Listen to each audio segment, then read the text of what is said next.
कि जो लोकसभा में प्रतिपक्ष के नेता श्रीमान राहुल जी गांधी ने ये कहा है कि हिंदू हिंसक है, हिंदू नफरत फैलाता है,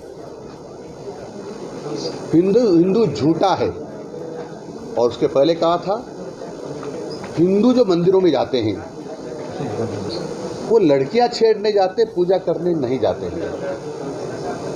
उसके पहले कहा इन्होंने, इनकी पार्टी के प्रधानमंत्री तत्कालीन मनमोहन सिंह जी ने देश के संसाधनों पर मुस्लिमों का हक है।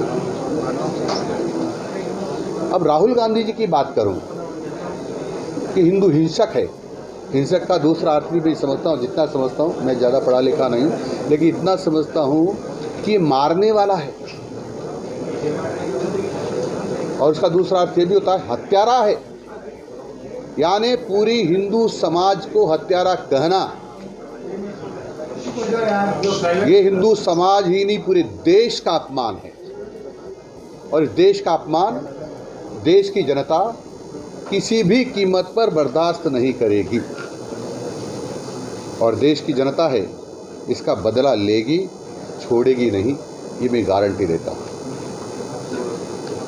यदि कोई कांग्रेसी ये कहता है कि मैं हिंदू हूँ लेकिन हिंसक नहीं होता हिंदू, या मैं हिंसक नहीं हूँ, तो इसमें थोड़ी भी इंसानियत बची है, थोड़ा भी उसके मन में हिंदुत्व के प्रति, हिंदू के प्रति, इस देश के प्रति और देशवासियों के प्रति सम्मान का भाव बचा है, तो चाहे बीजेपी में आए कि ना आए, लेकिन कांग्रेस को तो छोड़ ही देना चाहिए, क्योंकि ये हिंदुओं की यानी देश की विरोधी पार्टी है जिस प्रकार की चर्चा कर रही है। और इन्होंने तो संविधान की हत्या की थी, आप सब लोग को जानकारी, 25 जून को संविधान की हत्या की थी और अब संविधान का बहाना लेकर कूद रहे हैं।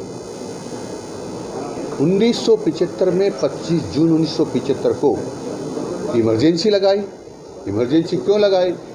क्योंकि माननीय इलाहाबाद हाई कोर्ट का जो फैसला था उस सुप्रीम कोर्ट ने बहाल रखा कि जो तत्कालीन वहाँ के एमपी थी श्रीमती इंदिरा गांधी, उसने गलत तरीक़ों से चुनाव जीता है, उसको प्रधानमंत्री रहने का भी कोई हक नहीं था, हालांकि कोर्ट ने कहा था रह सकते हैं।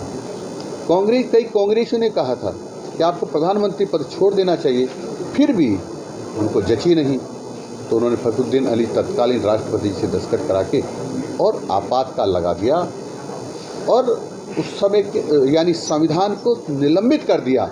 वही कानून जो इंदिरा गांधी कहेगी, यानी संविधान की हत्या का मतलब देश की हत्या करना होता है। यानी ये एक तरह से संविधान के हत्यारे देश के हत्यारे भी हो सकते। और इसलिए अब हम सब हर साल संविधान हत्या दिवस मनाएंगे और आम जनता को बताएंगे कि किस प्रकार से देश के श्रेष्ठ लोगों को और जो लोकतंत्र के हामी थे, पक्षधर थे, उन लोगों को पकड़ पकड़ जेल में डाला, उनको यातनाएं दी, बिजली के करंट लगाए गए, उल्टा लटकाया गया, क्या क्या नहीं किया उनके साथ। यदि उनके जो उस समय के लोकतंत्र सेनानी हैं, अभी भी हैं, उनसे पूछो तो रोंगटे खड़े हो जाते हैं।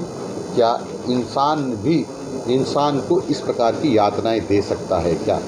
यानी यातनाएं देने वाले भी जानवर बन गए और उन्होंने जिस प्रकार से यातनाएं दी वो इंसान तो नहीं दे सकता था, कोई राक्षसी था जिसने इस प्रकार की यातनाएं दी।